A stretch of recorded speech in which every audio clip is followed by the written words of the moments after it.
We're on the shores of Lake Taupo, and this is this week's cricket musings as we take a look at the week that was in the world of cricket.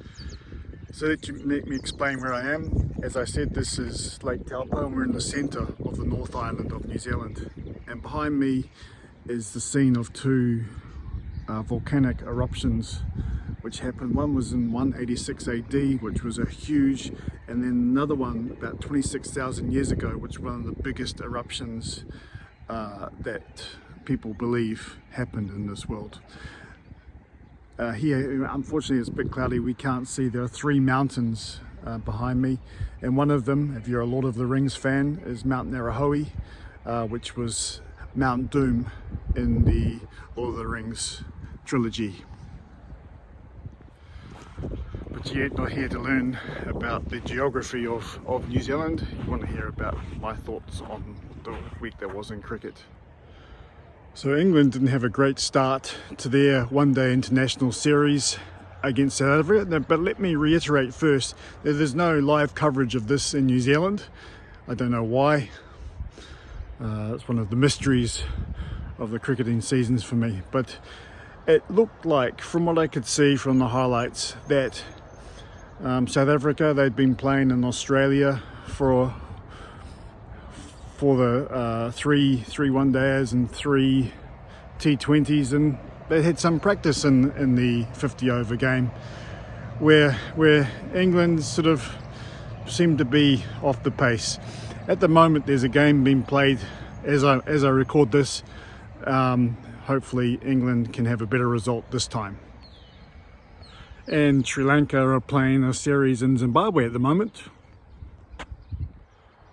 Next, the Duleep Trophy is underway in India at the moment. I always like looking at the scoreboard of the Duleep Trophy because you can see some massive scores sometimes, 800 4. It's a bit like the Hawke Cup challenges of old in New Zealand, where you get those 700, 800 runs scored in one innings. It's not the 807 not out that Kim Jong-un scored for North Korea against Cuba, but it's close. Finally, today I'd like to talk about the Caribbean Premier League. Now, regular viewers of this channel and people that look at my Twitter account or X account will know that I'm not a big fan of the T20 game. I'm more of a Red Bull aficionado. One of the big T20 leagues in the world is the Caribbean Premier League, and what I can see of it, the standard's quite good, and they have decent crowds, which suggests that cricket is not dying in the West Indies as I'm led to believe. And hopefully the Red Bull form that the Test team is an aberration and they can get back to what they were when I first started watching the game. My problem is that I was born and brought up in the 70s and 80s, and that was when West Indies were at their dominating best. So when I think about the West Indies, I think about that time. Recently, my friend was playing backyard cricket with his son. Usually they play country versus country. Usually it's India versus England, or India versus New Zealand, England versus New Zealand, something like this. But they decided to have two different teams.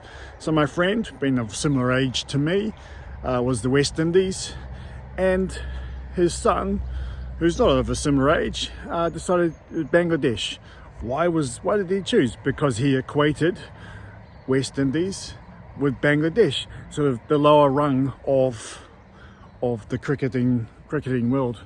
And let's just say my friend was not happy with this, as he still believed, as I do, that they're the dominating four fast bowlers, Calypso style batting that we remember from the 70s and 80s. Will we see the West Indies back to the dominating best? They have the fast bowlers to do it, so I believe they can. We'll see you next week.